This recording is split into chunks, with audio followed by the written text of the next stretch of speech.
Alright, so in today's video, I'm gonna be updating my mob spawner by replacing all that cobblestone with my head.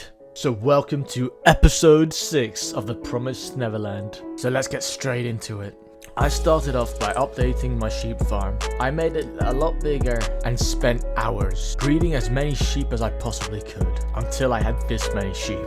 And then I started grinding, collecting as much wool as I possibly could. After that, I realized that I didn't only need wool, I also needed clay. So I went out and collected as much clay as I possibly could.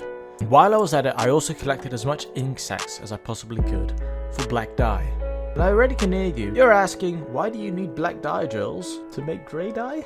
Light grey dye, to be exact. And obviously I needed white dye also, but because of my massive mob spawner, that wasn't a problem. So after smelting all that terracotta, I started off building the project.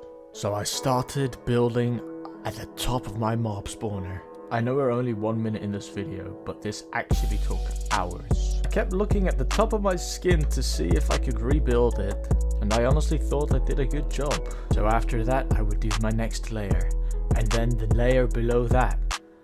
And I continued doing this until my mob spawner was complete. What do you think? Yeah, you can be honest. It looks terrible.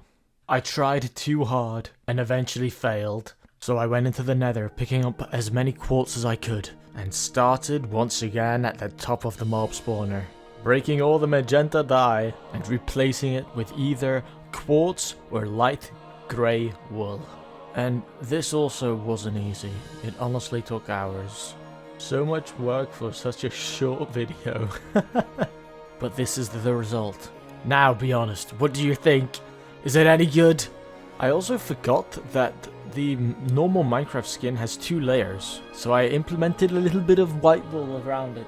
And because of my very smart calculations, I wasn't counting properly the pixels, if that makes any sense. That's why I had that extra layer of grey terracotta around the bottom of the mob spawner. But I actually think it looks good. And that was the story on how I redesigned my mob spawner. So if you've enjoyed this video, make sure to click that like button and maybe consider subscribing. So I'll see you guys in the next video. Goodbye.